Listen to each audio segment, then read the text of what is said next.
at this place. Come after me. I'm a man. I'm for you. Can't wait. Let's go. Good morning, everyone, and welcome to Coffee and Sports in the Morning. I'm one of your hosts and panelists, Mr. William D. Morgan. I don't know who I'm with this morning. You got me, Will. I got some technical difficulties. The camera's down, but hey, at Sports Empire Network, we keep the ball rolling. Let's get it. How you doing, my friend? I'm doing well. About yourself? I'm doing pretty good, man. I cannot complain. All right, we only got a short time frame, so let's go ahead and get this party started. First thing I want to get into, MLB Wildcard games have started. And we got and it continues today. Same two teams as yesterday. What are your thoughts about the MLB wildcard situation?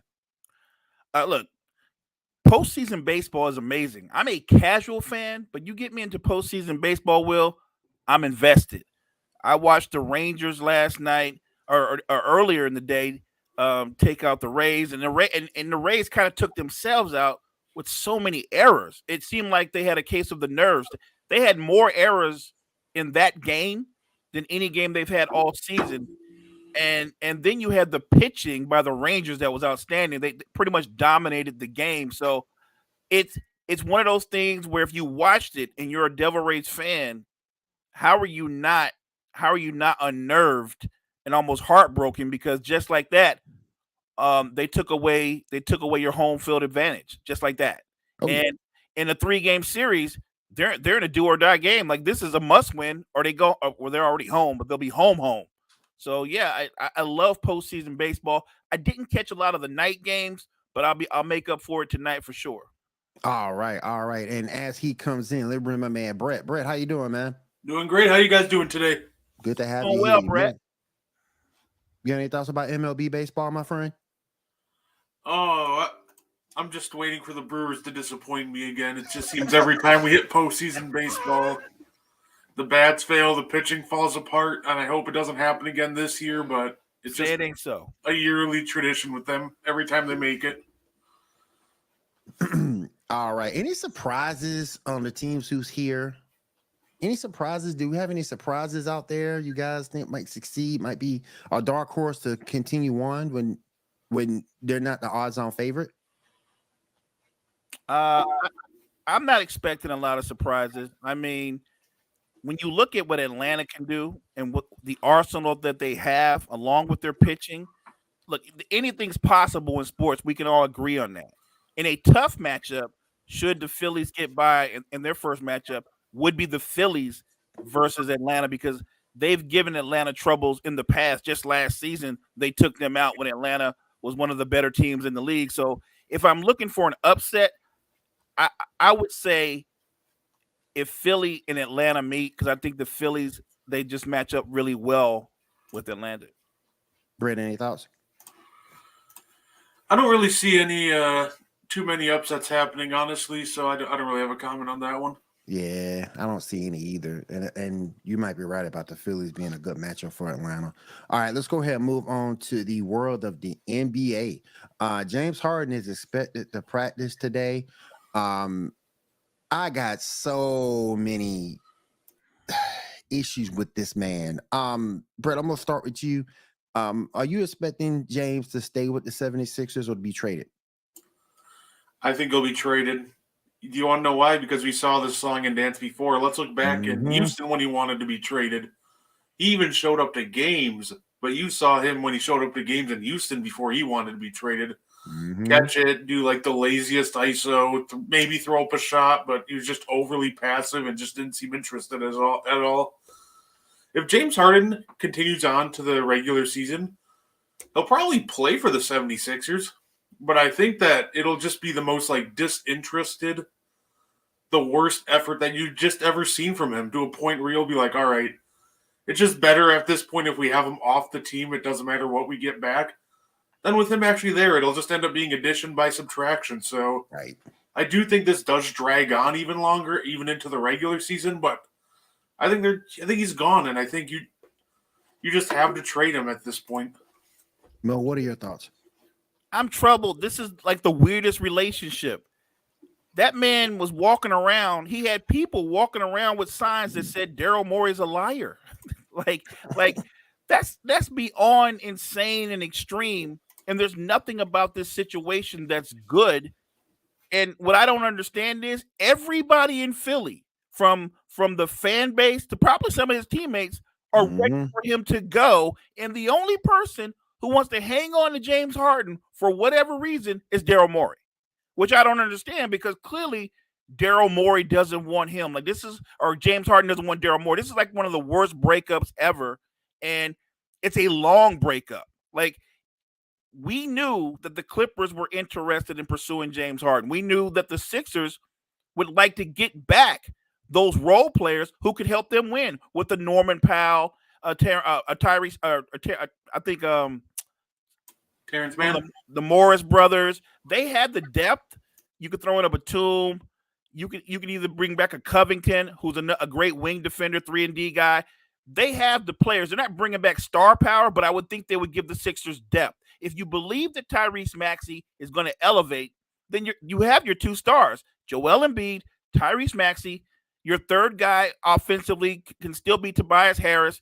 You bring in those other guys from the Clippers, and I think you're better by default because you're getting rid of James Harden. His style of basketball is very difficult to win with because he just dribbles the air out of the ball and makes a decision.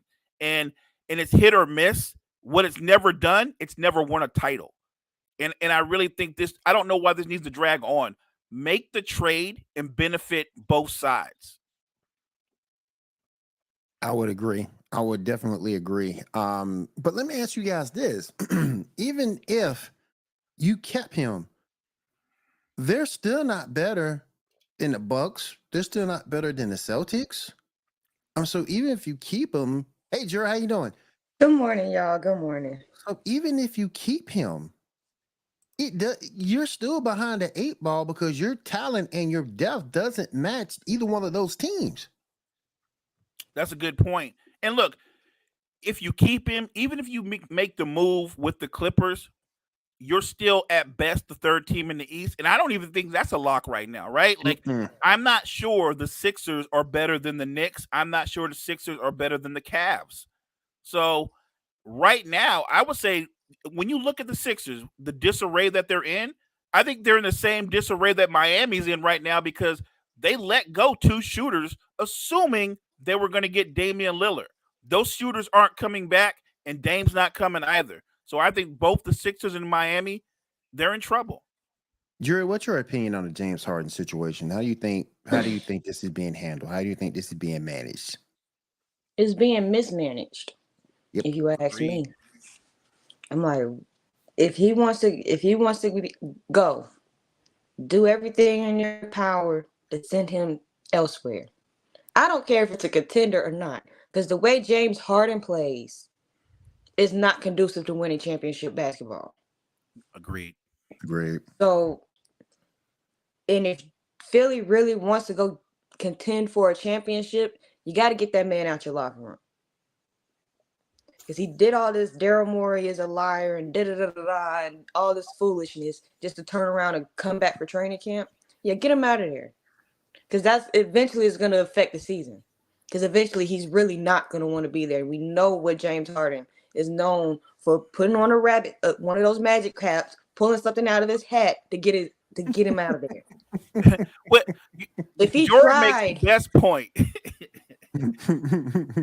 if he tried so hard, if he tried as hard to get out of places to win a championship, he'd have a ring. 3 or 4. 3 or 4 of them. Facts. So it's being mismanaged. The guy is going around at strip clubs, which is one of his favorite places, and having the people around that establishment walk around with signs saying Daryl Morey's a liar. He's almost begging to be traded, or you could say he's demanding to be traded. We can all agree Philly's ready to move on from him. For sure, the fan base is ready to move on from this guy. Mm-hmm. They're done with him. And Daryl Morey, like I said, this is a weird breakup. I don't want you. Daryl Morey's like, I don't want you either, but I can't let you go. And I think Jordan made a great point. Why send him to the Clippers? You send him wherever you can get the best package back. It might be the Clippers, but it don't have to be a playoff team. She's right. Send him to a bottom dweller. He's not trying to win anyway. Maybe he'll be happy there where he can just put up numbers and meaningless games that don't really count. I'm just saying, to me, the bigger picture, this all impacts one person more than anybody else. It impacts Joel Embiid. Heck He's yeah. 29 years old. Good point. Just coming off an MVP. He's not getting any younger. And you can tell, look, his body type, the way he gets injured, he's not going to have a long prime. So if I'm Joel Embiid, I'm looking around and I'm seeing everyone get better around me other than my franchise. How is he content with that situation? How does he not ask for a trade? Thank you, It's Linda. coming. Good to see you too. It's coming. That trade is How does he coming. not demand a trade? It's coming. So it's definitely coming. I think the issue right now is I think Daryl Morey is just still overvaluing James Harden to a point where just nobody wants him. The issue, like, he's 34 years old. His play style doesn't lead to championship basketball, and the only time he he's a got brat. close was when he was up 3-2 on the Warriors. But who was also there? Chris Paul, to bring structure to the offense. That's what Chris Paul did, and him and Paul butted heads because Harden wanted to do his own thing, and Paul wanted to run more set plays and run an offense. So I think the longer this drags out, the more it hurts because now you got to bring in new players without the benefit of a training camp to work them into the offense. Now you're just trying to learn on the fly, and everything just more disjointed. It just takes longer to figure out. And who do you anger? Like you just said, Joel Embiid. You're going to lose Joel Embiid over this, and that doesn't seem like a great trade-off for a 34-year-old past his prime, at this point, star-level player. Just trade him, find the best package, and move on, please. I agree. Let's go ahead and get this saga, this drama over with. You're not going to win with them. You'll be Who's better gonna off want that without brat him. in your locker room? Yeah, Like, who- we need to go ahead and get him out of there for real. Quick question, Will. Sure. Key brought up a great point in the chat. If things are in disarray, if you can honestly look at this roster and go, they're not winning a title this year, they're probably not built to win a title next year. When do you pull the plug on Joel Embiid and get the most value for him?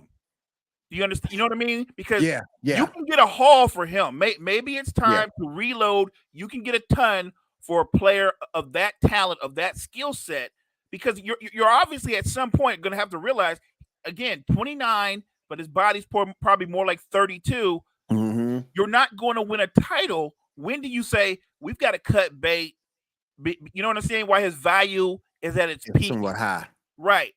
And I'm just wondering because obviously there's takers. I'm sure the Knicks will be out there. I'm sure the Heat would pursue him. There'll be a couple teams in the West. But what kind of package? You'd probably get back picks, maybe some young assets to go with Tyrese Maxey, because right now Tyrese Maxey could be your building block for the next iteration of your team when you do your next roster construction. I'm just wondering, how long do they hang on to Embiid? a year, maybe two. I don't think you. I think 2 years. years is the max. Yeah. I don't think you hold on to him past his age 31 season. If you haven't built the winner around him by then, you've had your chance. Trade him while he still has a lot of value, while you can maybe get a close to a Kevin Durant or Rudy Gobert trade package back for him. Don't wait too long, and so you have to repeat this saga over again. You can honestly say that the process failed. Yeah. Mm-hmm. That truly failed. And it start with Ben Simmons, then now you got James Harden. You've had two malcontents up in there, and Ben Simmons is just another show for another day. That's another all on his thing. own. But yeah, the process has truly failed, and we'll have to see how Philly can rebound from this. All right, I do want to go over to the NFL real quick. Couple of stories we have here in the NFL. And this one I gotta call BS. Von Miller calls Josh Allen the MVP. All right. Bro, what you drinking? His What you Kool-Aid. smoking? Because I want some. And MVP, really? Really? That man throws more interceptions in the end zone under double coverage than I have ever seen in my entire life, particularly in crunch time. Brett, help me out, man. I can't deal with this. I mean, I think how we should take it is he's Josh Allen's teammate, so of course he's going to say some ringing endorsement, but we all know this isn't true. Josh Allen is still too poor of a decision maker to be labeled an MVP.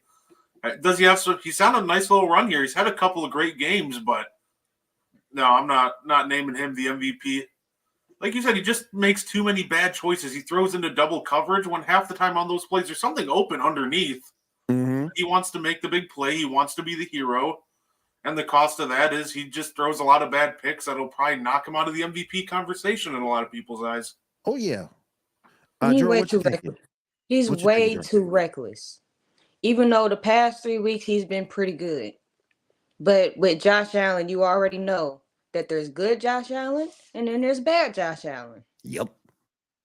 And when the good Josh Allen and the bad Josh Allen did two completely different people, I mean, there's MVP potential, but he's too inconsistent to be an MVP in my eyes.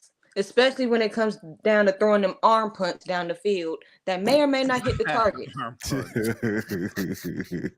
I never heard that. Oh man, I'm keeping that line, Jury. Yeah, we got to keep that one.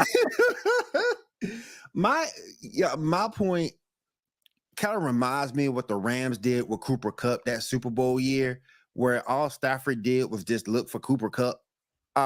This sort of kind of reminds me of that because you look at Stephon Diggs, he's the only really pass catcher getting any run. You look at Gabe Davis, he's not doing too much. You drafted a rookie tight end, he's not doing too much. James Cook is balling. I'll give James Cook his props. But Mo, when you look at it, it's like he's looking at Stephon Diggs and nobody else. Well, one, if you have Stephon Diggs as your number one receiver, he's going to get the lion's share of the targets. That's a given. But to be fair to Josh Allen, outside of week 1, when he was the worst player on the planet, he's actually been terrific these last 3 weeks. So I'm not sure I'm with Von Miller on he's the MVP because we're only in week 4 heading into week 5. But he's definitely an MVP candidate right now. I agree with what Gene said with Christian McCaffrey and Tua as well. So it is early, though, because you still got guys out there right now who can catch up to him. Don't forget about Mahomes. He's going to come along. Patrick Mahomes will find a way to get his name back up into there. So will Jalen Hurts. It's early. If you want to give credit where credit is due, these last 3 weeks, Josh Allen has been balling. So I'm going to give credit where credit is due. But with all the games ahead of us and some of the bigger games he's got to face in his own division, let's pump the brakes on calling him this season's MVP. Let's just say he's a candidate. I feel like we do the same thing every year at about the same times with the Bills. They start off like a couple game 1 or 2 rough, and then all of a sudden they're going to peak. Everyone's talking about Josh Allen MVP, and then in the second half of the year he's just going to fall off again, and we're going to see bad Josh come playoff time. It just seems like every year it's the same story with the Bills. Because it is. Yeah, but let's not forget it's a regular season award, right? This is intangible to what you do in the postseason, as we've seen in other sports. So if he earns it, that's great. But obviously the ceiling, or at least what the ultimate goal is for Josh Allen to win a Super Bowl, lead the Bills to a Super Bowl. That's a conversation, obviously, for another day when we're headed into week 5. But I'm just going to give the man credit. He looked like the worst quarterback in NFL history in week 1, and yet he's turned it around, and he really is. You know what he's done over the last 3 weeks, guys? Honestly, he's done something he's not known for. He's shown some patience. He's shown some patience. Mm-hmm. He isn't running as much. He's not forcing the ball as much downfield when there's nothing there. Now, he's going to throw the Diggs no matter what because, according to Diggs, he's always open. And look, if you saw last week's game, I don't know if Diggs was always open, but Miami's tackling was the worst. I thought Denver's tackling was worse. But there were two guys that physically had hold of Stephon Diggs, and he got away. I mean, Miami, they literally need to go back to tackling one-on-one. That's how bad that was. But I do think it was horrible. Look, the only thing worse than that obviously was the week before that when Miami hung 70 on Denver, because that was a clown car. There it was. I'm just saying that a lot of people, there are Josh Allen detractors. I'm not a detractor. I'm just one of those people that, like Brett said, we feel like he's going to put up numbers. He's going to be a Pro Bowl player. And then they get to the postseason with all this hope, all this momentum, and it always goes the opposite direction. That's nothing against him. That's just been his history to this point. Like he plays good when they're up by like 3 or 4 touchdowns. Now, if they're down 1 or 2, is a different story. That pressure. Everybody That's can't do a good that point, pressure. Will. Now, speaking of Von Miller, shouldn't he be back this week? Oh yeah, he's going to start practicing soon, coming into week 5. Okay. I knew he's supposed to be coming back soon. And the defense has played better, Will. So if they're getting Von Miller back, they're going to be that much better at going after the quarterback. Oh yeah, for sure. All right, let's go ahead and move on to our next story. He's back again. ARod is ahead of schedule. Do you think he will? Do you guys think he'll return this season? No. Me neither. I mean, yeah. Short answer, no. And let's say he does miraculously recover and he can return from his Achilles injury. The answer is still no, because by the time he does and is ready to come back, I have a very good suspicion that the Jets will be out of the playoff picture. So what's the point in bringing him back and just risking him getting hurt again and then taking him out next year? So unless the Jets are firmly in the playoff mix and he's ready to come back, I don't see him coming back at any point this year, but I don't think the Jets are going to make it that far with Zach Wilson. And look, with that offensive line, if I'm Aaron Rodgers, go ahead and let Zach Wilson take that beating. I'm good. I'll sit out till I'm 100%, and you guys work on that offensive line in the offseason. But there's no reason for me to come back and get beat down. Exactly. Aaron's smart. He might say some questionable things, but he's very smart. So he knows what's best for him, not to go back behind that paper of an offensive line. That's all it is, paper. That's all it is. And I find it kind of egregious. I watched First Take the other day, and I think it was Dan Orlovsky up here talking about Zach can be a good quarterback, that Zach can get them out the hole. Look, he had a good game toward 2.5 quarters of that game. He messed up at the end, but he messed up at the end. He had a good game that game. He just needs to stack on top of that, build on top of that, eliminate them type of foolishness, that type of foolishness at the end. And he knew he messed up. And I'm glad that the Jets actually rallied around him for once instead of pointing the fingers. Because I was getting sick and tired of that, because that's why the Jets won't be going nowhere in the playoffs. If they're too immature, they're too prideful, they don't want to sit here and say, we got to do this as a team. They want to sit here and point fingers. They need Aaron Rodgers in that locker room. Yeah. And I also thought it was kind of childish when you have the broadcast team. Yes, calling people trash. Mm-hmm. I'm like, be professional. Right. Be professional. Right. You're on TV. Rodney Harrison was hunting for clicks, right? He was hunting for clicks. Look, you give Zach Wilson credit. I thought he played as well as he could play. Now, they lost the football game, and it was his fumble in the end. Mm-hmm. But I thought he played as well as he could play. I'm just one of those people that let's not go crazy off of one performance. If you start using words like capable and he's developing and he's improving, like let's stick to if he can build off of that performance, then maybe the Jets season is not over. But what I would tell Dan Orlovsky is that was one game. What about the previous 3? Because that's a bigger sample size of who he is. And I saw little bits and pieces of it in the Cowboys game when they were kind of sort of in it. But once the game got out of hand, it was just like, bump it, I'm going to let it fly. I think he's an NFL quarterback. I'm still on the fence as whether he's a starting quarterback.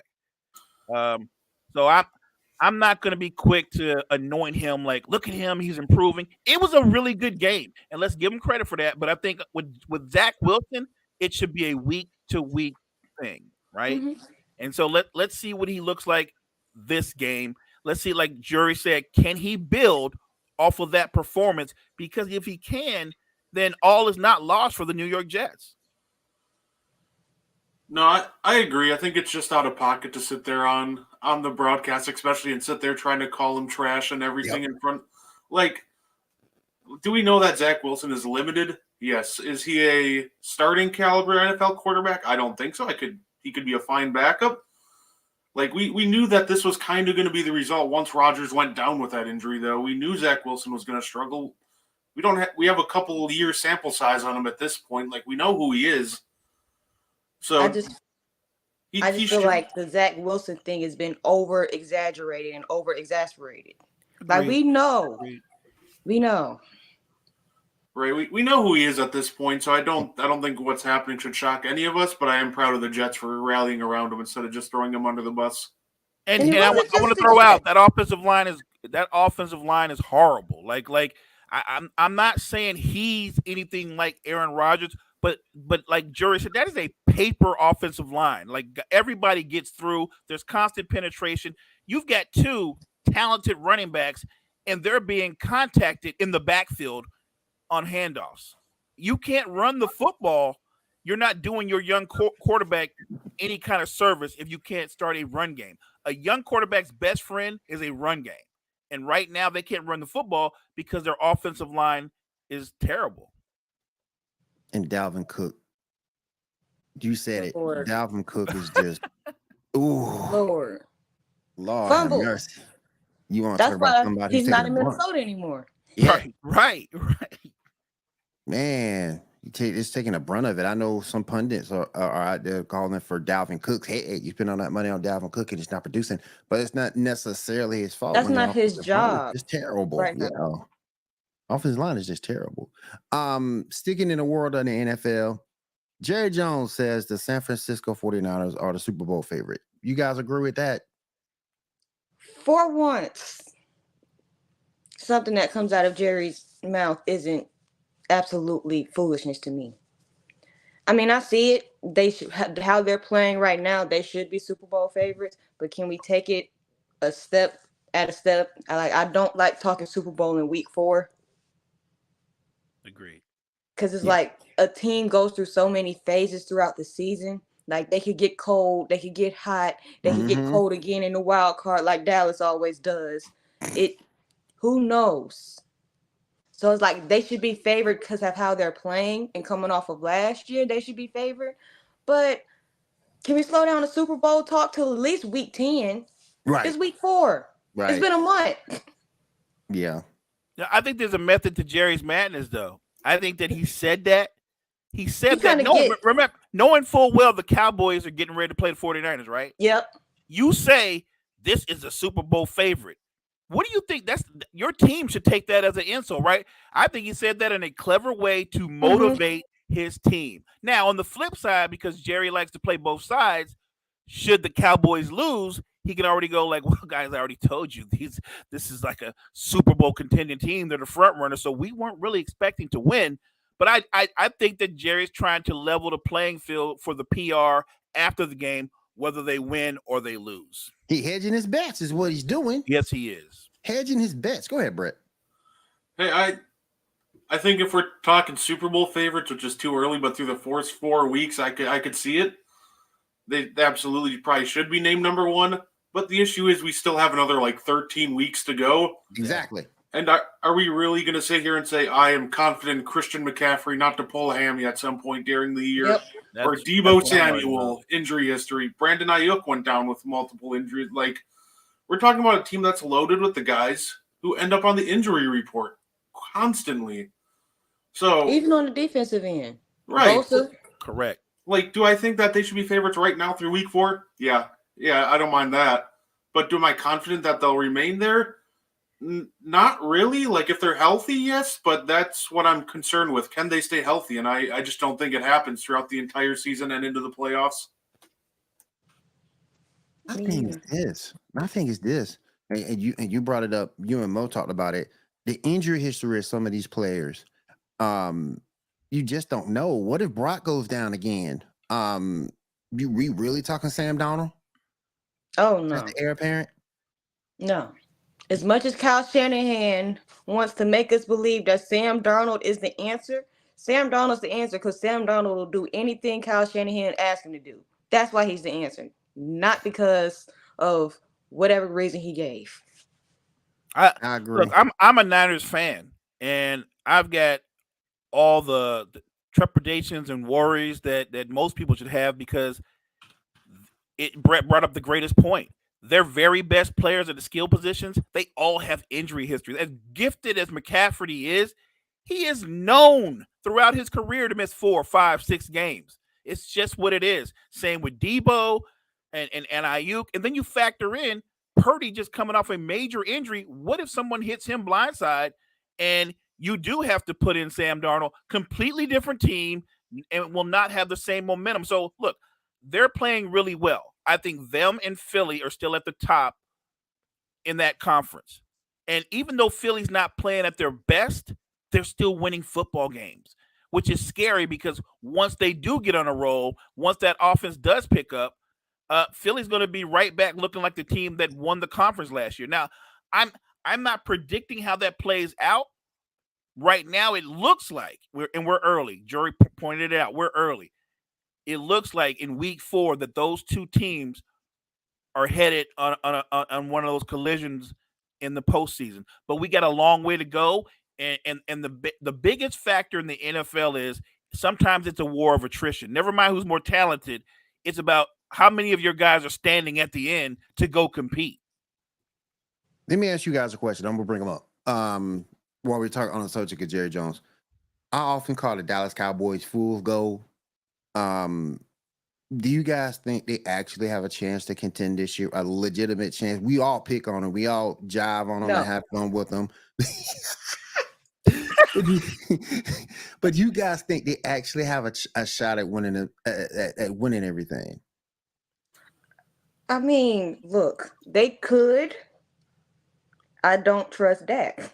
Me neither. Like, that's the big question. Like, their defense is set. Even though they just lost Trayvon Diggs, that might be an issue down the road when they're playing more quality teams. I think that's going to be an issue. But, and teams have figured out that if you can actually run the football on Dallas, you can make them play the whole field. So, my biggest concern with this team, though, because those are things that they can fix. Even though I don't know their depth behind Trayvon Diggs. That I don't know. But Dak, I don't trust him. Because he's been doing all of this front running and scoring all of this on bad teams. True. On subpar teams. True. Wait until week 5. Don't they have the 49ers coming up? Yep. They do. That's their first test. And They then do. right after that, it gets a little bit harder. I mean, they could. I just don't trust Dak enough to do it. Brett, what you thinking, man? I'm going to double down on Jory's point. Not only do I not trust Dak, I don't trust Mike McCarthy when it comes to big pressure games. And one thing that's consistent with him is he's going to do something absolutely wild that just absolutely doesn't work half the time. We all remember the QB draw with 15 seconds to go in the middle of a game where you had no timeouts.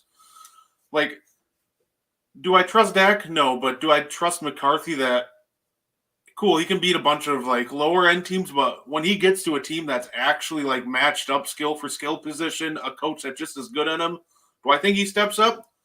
No, I think he'll falter like normal. So I think the defense will hold up, but I just don't think Dak and McCarthy will. What you think, Mo? I think the Cowboys will do what they tend to do over recent seasons. They'll be very good enough to make the playoffs, good enough to get their fan base excited, and then they'll lose in the playoffs. And in the I mean, most spectacular fashion. Right. If we're talking about the ultimate goal is to win the Super Bowl, no, they're not going to win the Super Bowl. Dak Prescott, really, we don't use this term with him, but he's I would say he's a better than average. Me and Chris have a saying. We think that Dak at his best is an elite game manager. That's what he is, an elite game manager, but not a quarterback that can go out and win you games.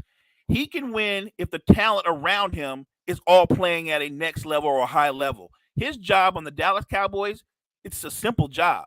Don't turn the football over. It's a real simple job. Even if he's not going to throw for 300 yards, don't turn the football over. That defense is good enough to win you games. They can make enough plays. There are some holes in that defense, but when that defense, that front seven is at you, they're one of the best. Dak has a simple job. Have a clean football game and don't turn the football over. It's that simple. I can't wait. You ask Dak to not turn the football over. That's like speaking French to him sometimes. You know what though, and I realized he just signed that big extension. He got to pay him for upcoming years. But once that's over, do you think they move on from that? He only got 1 or 2 years left. He got like one on his deal. It's like 1 or 2 years on that big deal he just signed. It depends on because it's like my thing is they're kind of insane in Dallas because they like Dak is showing you the exact same thing over and over again with the exact outcome, and they keep putting their eggs in one basket and hoping for a different outcome. That's the definition of insanity. So all signs with some sense say after his contract over or next year when you have one more year, start looking for you another quarterback. To me, they should have did it last year. Started looking for another quarterback. But hey, I think a deep playoff run keeps Dak as the Dallas Cowboys starting quarterback. So if he gets them to the conference, to the championship game, the conference championship, or even beyond that to a Super Bowl run, whether they win or not, if he could do something like that, then he's still their quarterback. But if they go on this path that they've been on, where they get to the playoffs, they get knocked out early, I think they will move on from him because I think they realize that's his ceiling. He can get us to the playoffs and not beyond. Let me go over. Go ahead, Brett. Oh, no. I was just going to say with Dak, they just got to be careful because as much as he is I agree with Mo, he is an elite game manager. So you don't want to just replace him with somebody who's just another average game manager. So I do think they have to move on from him eventually, but they also have to be careful who they move on to. Make sure it's not just a lateral move. Don't overpay another quarterback to do the same thing or worse than what Dak does. Yeah. Right. Because that's a lot of weapons on. Quick question, Will, and everybody and guys, Jory, everybody, is Kirk Cousins an upgrade from Dak Prescott? No. Hell no. I don't like him either. My problem with him, he put that out there. So you don't think Kirk Cousins is better than Dak? He puts up numbers. He puts up numbers, but he does the exact same thing. Yeah, he does the same thing Dak does. Toward the end of the game, here comes a pick. Don't turn it over. Ball security, incompletion. I would say I says the same thing as podium. It's my fault. I'm like, all right, Kirk. It's on my fault. It's on my fault. I'll give Kirk credit though. In these past couple of years, he's like the last year in that playoff game, he was the. I just saw what Gene said in the chat. I feel your pain, Gene. Hang in there, fam. Yes. It's coming. It's coming. It's coming, bro. I'll give Kirk credit though. Last year in that playoff game, everybody remembers the check down on 4th and 8. That was a terrible decision by him. Yeah, but he was the only reason that they were in that game. That defense was just hemorrhaging points. Plus, I kind of want to see. He has talent out there, and T.J. Hawkinson, Justin Jefferson, to see him with a younger quarterback. Addison, he has talent. I feel you, but I just don't think. And this is going to sound kind of crazy for me to say because he's putting up numbers, but I just don't think he's the guy to get the maximum potential from his young talent. He's not, because he hasn't done it yet. No, he hadn't gotten over his own issues as of yet. Exactly. As a quarterback. So that's my issue with Kurt. I think that's Kurt. I think they're kind of very similar. Kurt is good enough to get you to the playoffs. He's not good enough to take you on a deep playoff run. Certainly not. I don't see him taking any team to the Super Bowl. So they're very similar, even though they have different playing styles. Yeah, they do. They do. I want to go real quick, go over to the Kansas City Chiefs and their issues. We saw them with a close one against the New York Jets, 23-20. But man, and Mo, I think it was me and you who talked about a couple weeks ago, they got to get better from a receiver standpoint. Mm-hmm. Oh my goodness, man. Look, I get it's Patrick Mahomes and he can work magic, but at some point, you got to get that man something. I mean, they can't separate. Nothing in skill positions. Go ahead, Jory. I'm sorry. It's like they can't separate. They like stuck on the defender like white on rice. They can't separate at all. It's like I'm like, and they drop the ball between the lack of separation and the drops. It's like you kind of feel for Patrick Mahomes. You see why his favorite weapon is Kelsey, or he'll do it himself. Yep. Because I wouldn't trust that. I wouldn't trust his receivers to hold a baby without dropping it. Like,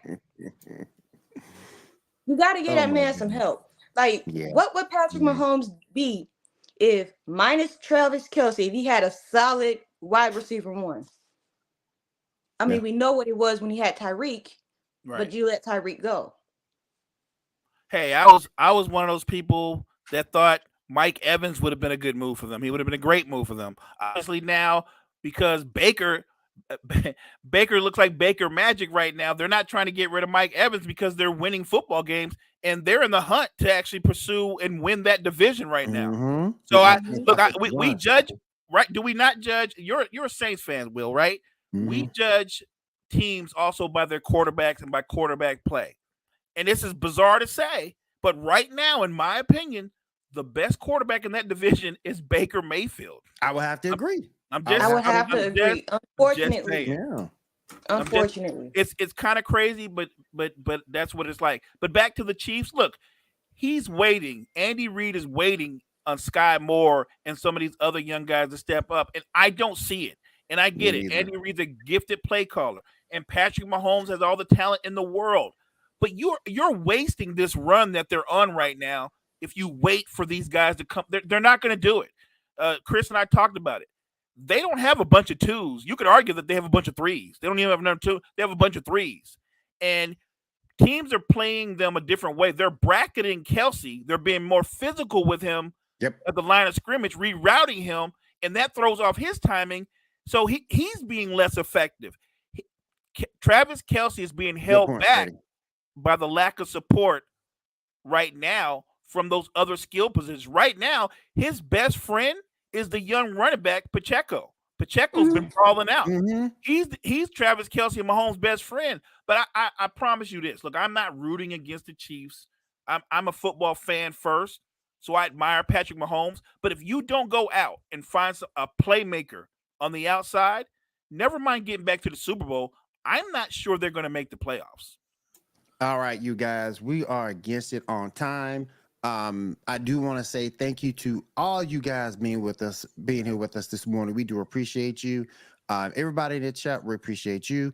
Brett, real quick, tell people where they can find you. You can find me on TikTok at Brett Gardapi and on Twitter as well. And you can also catch me on The Morning Show and writing articles for Sports Empire Network. All right, Jory, where can people find you as we close out? You can catch me on my YouTube channel, Jory Sports Stories, and you can catch me every Wednesday here on The Morning Show. And some days I'll be on cheap seats and whatnot. I'll just be a little bit everywhere. Jory's a mercenary. Yes, she strikes quick and everywhere. All right, real quick, Mo, where can folks find you? Right here on The Morning Show, Coffee Sports in the Morning, a.k.a. The Morning Show with Chris and Mo, Monday through Friday. All right, you guys, I want to say again, thank you for everybody being here. Coffee and Sports in the Morning right here on Sports Empire Network. We do appreciate each and every one of you. You guys have a great week and a safe week, and we'll see you again tomorrow. Have a good one, everyone. Appreciate you. What are we talking about? You play to win the game. You don't play to just play. Come after me! I'm a man! I'm 40!